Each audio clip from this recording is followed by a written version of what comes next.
Hey, John here. So in this video, we're going to be talking, we want you to understand how to write ads best for gamblers.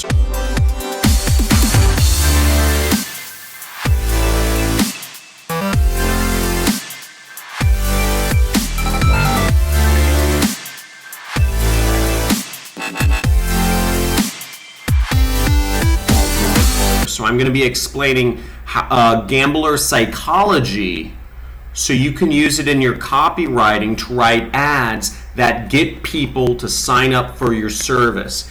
And not only will you get people to sign up for the gambling, the online casino that you're promoting, but I want to get you people that are whales signing up for the online casino that you're promoting, so that they people that are going to spend tens of thousands or even hundreds of thousands of dollars per year, or per whatever, just people are going to spend tens or hundreds of thousands of dollars on your online casino.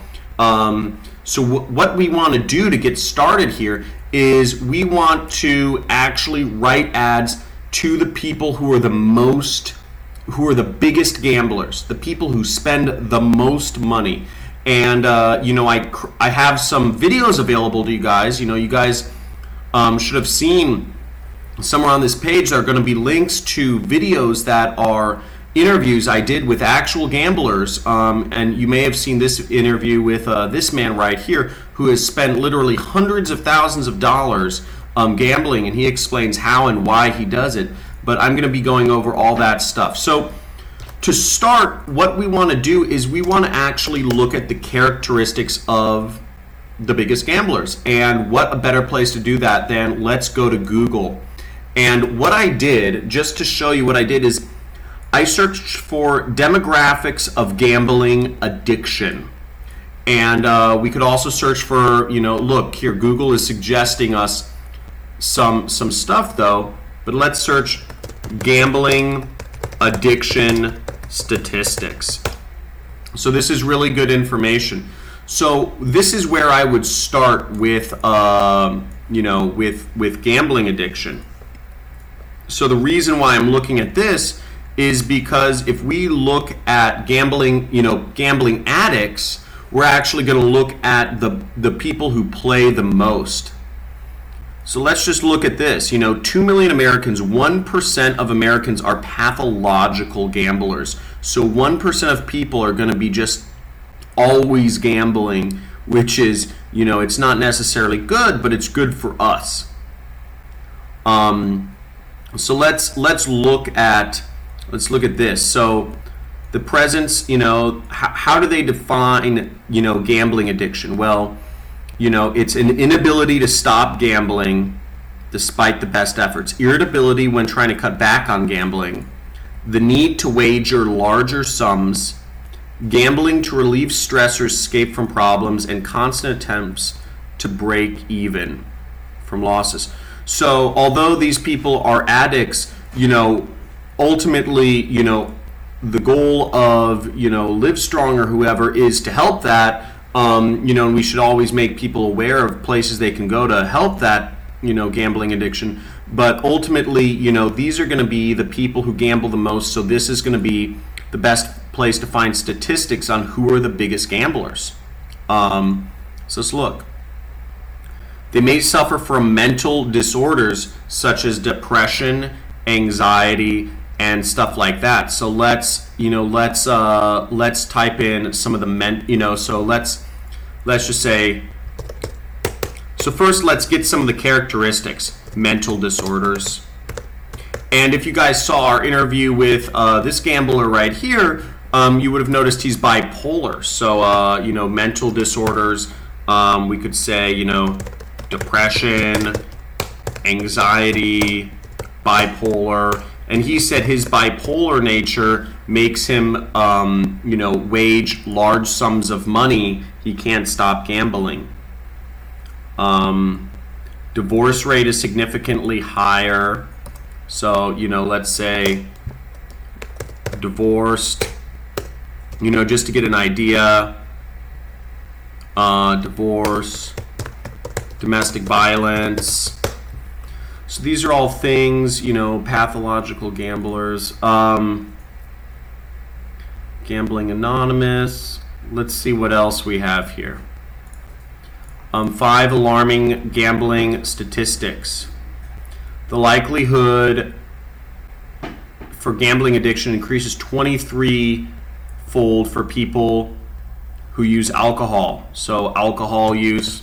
And one thing you would have noticed is almost every person in the videos I showed you were drinking alcohol. Over 80, so lots of people gamble. Some young people have gambling. So there's a direct correlation between gambling addiction and committing crimes. So many people, you know, criminals, many people who are gamblers are criminals. Let's look at this. 6% of college students gamble. People who live with high levels of stress or anxiety. So let's put down PTSD. So this is just giving us, you know, we want to understand who these people are that are going to be gamblers. So look, a lot of people with PTSD are gamblers.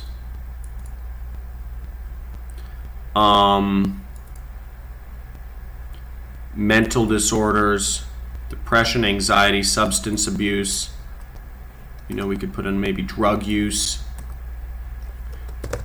Antisocial, you know, so antisocial. So we're starting to get an idea of, you know, what gambling addiction looks like. Let's look at more. 15% of Americans gamble at least once a week.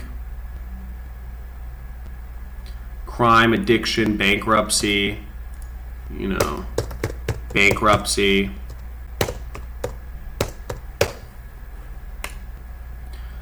So we're just kind of, you know, certain risk factors, you know, male, single parent household, below median income, early initiate, you know, so playing sports at school, experiencing problems at home, low self-esteem. So this just kind of gives us ideas of who, you know, who are gamblers.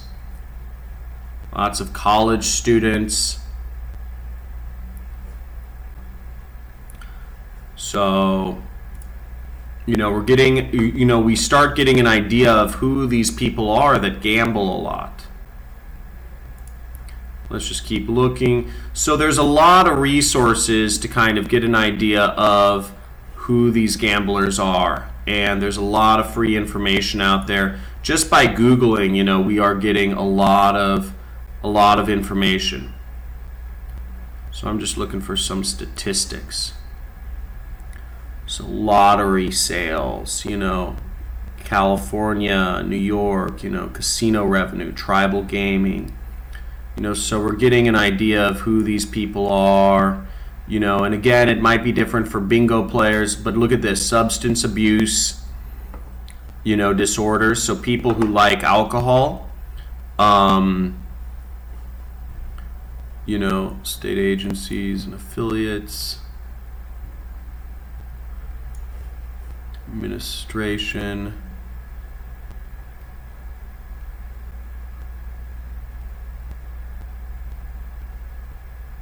So we're trying to get some statistics here.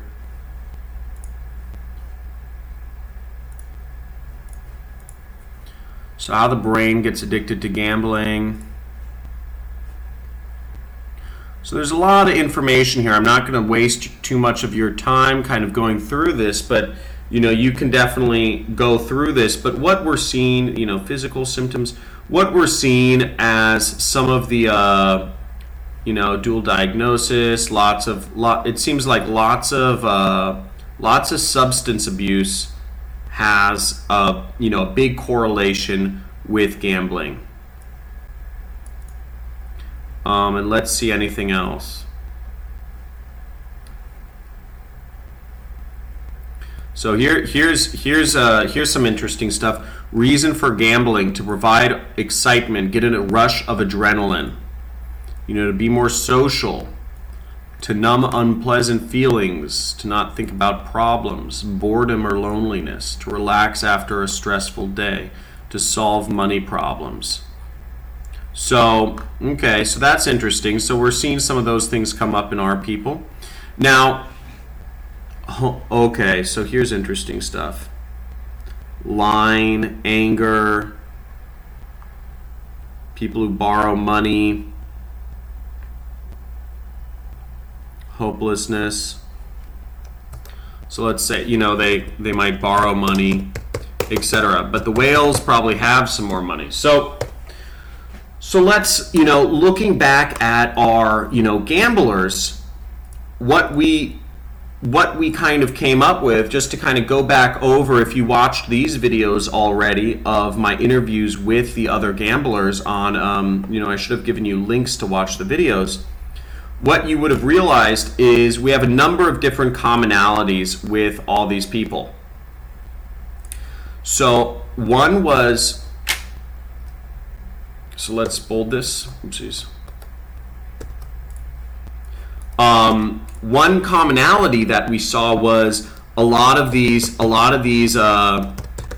guys were superstitious. Lots of the gamblers cited superstitions such as karma affected how much they were winning, or they wanted to use a particular machine, or they used a specific machine. They only gambled on that particular slot machine. Now keep in mind, slots players are going to be different than blackjack players, are going to be different than poker players, are going to be different than bingo players. All of these are different sorts of games. So within gamblers, you're going to find there are different people who choose each specific type of game. So poker players are going to be very different than bingo players, for instance. Slots players are going to be different than blackjack players. So you always want to know who you're speaking to. Now, we talked about superstitions. So one thing we could do to kind of cater to superstitions is, we could help people out, or we could write articles, or we could do reviews about telling people, the best times to play, or or a specific game that has better odds than another, or stuff like that. Or we could say, using, this is associated, maybe this game, this bingo casino is associated, with this other bingo, with this other type of bingo that was played many years ago that had the best payouts. Because again, they're superstitious. We want to cater to that superstition. If we can cater to that superstition, we're going to get the best players, and we're going to get the whales. Because the whales, the really big gamblers, they're all superstitious. They all believe in these little things that, they believe they're little things that can change their luck. Because these people that are addicted to gambling, they believe they can change their luck. That's another good one. They believe they are in control of their luck. Ooh, that's a key one. So since they believe they're in control, so this is related to superstition, but you can, if you can give them more advice to help them control their luck, or show them ways that they can control their luck, or just verify that belief, you're gonna have rapport with them. You're gonna build a better conversation with them. I know this sounds illogical, but this is how the biggest gamblers think. This is how the best gamblers think. They believe they're in control of their luck. They also, they love the rush of winning. They love the rush of winning. So if you can show them ways that, other people are winning, or if you can show them people making a ton of money, or if you can show them a news article or a game, a certain casino that just has really big wins, and that has common wins that are really big, and you show them that rush, and you give them that adrenaline surge, You really activate their endorphins. These are people that, again, they have, typically they have some sort of emotional problem, and they really, they're adrenaline junkies. These people are adrenaline junkies. So if you can give them that rush, if in your advertisements or your landing pages or your videos or whatever you're doing, you can give them that rush. You can help them live through that rush of winning. Maybe it's vicariously through another person for just a second. They're going to be interested. Like we saw those ads. Those other ads that let me bring them up right here. Let me bring up those bingo ads. But casinos do not, there was employees in tears after life-changing day at work, and it showed him winning a bunch of money. You're going to really connect with these people because they're going to say, oh man, that's an awesome rush. They won so much money. Also, other things we learned is they, in kind of the realm of superstitions, they look for the loosest machines. So this kind of goes into these previous two things, but if you can show them, the loosest machines or games, and they have, if you can use, if you can say, hey, this machine you win more often, they're gonna like that. If you show them places where they can win more often, that's good. Also, they use their own language. So, stuff like if you were watching the interviews, they say this was the sister casino to, ... Or they say the word loose a lot. Loose. And they have other words that are kind of casino jargon or gambler jargon, and that would be something I would look up, action, or winnings, or remember. So the people who have, the people who play the most are going to have their own jargon. They're going to have their own words that they use. So, let's look at, bingo glossary. Look at this. Admission, ball gate. Ball lifter, dauber. The bingo dauber is an ink-filled pen with a phone tip. The caller, the person who calls out the bingo numbers. A coverall. All these games, jackpot. A blackout. Lucky jar, cookie jar, late night bingo, moonlight bingo, etc. These are all words that are, flimsies. These are all words that are not used in the normal day, but these are words used for bingo players. And again, if you're looking for the biggest whales, if you're looking for the biggest bingo players who spend the most amount of money, you're looking for people who spend $10,000, $100,000, $1 million on bingo. And there are tons of people out there. You would be surprised how many people are just massive gamblers. Then, if you're looking for these whales, you're going to want to use some of their language. If you're doing a review site or whatever you're doing, you want to use their language, and they're going to really like you because they're going to say, okay, this person knows bingo. This person is connecting with me. I'm gonna sign up for their online casino instead of somebody else's. They want to sign up for your online casino, but you need to talk their language. Okay? So, this is all good stuff.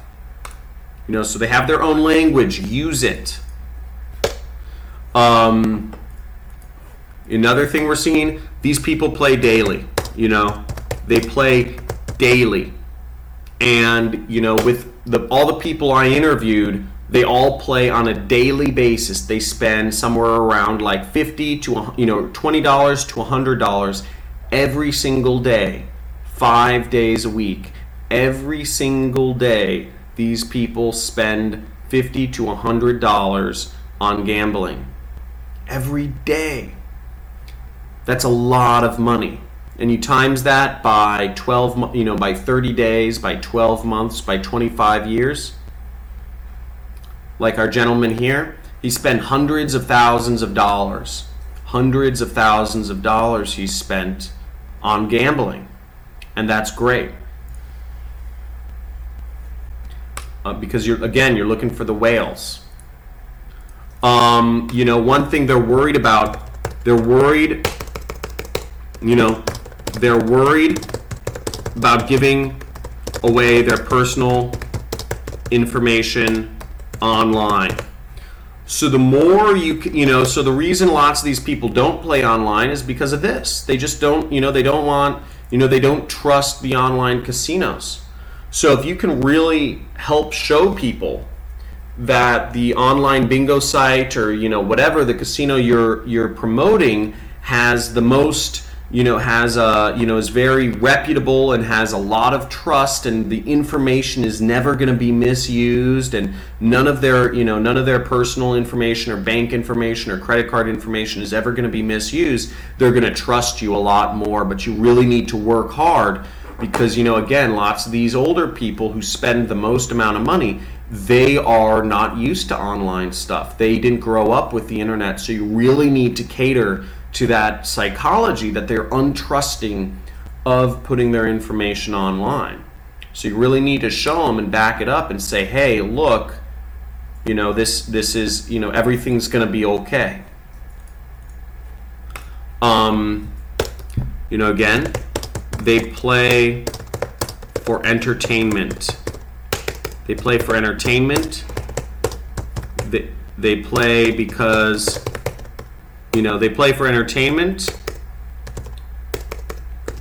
because they're bored, because they like the adrenaline. So there are different reasons people play. It's either because they're bored or they want entertainment. They also play to be social. So these are kind of some of the commonalities, and what we're starting to do is we're starting to put together a picture of who this person is. So I hope this video gave you a little insight into the psychology of a gambler and the psychological triggers that make them tick.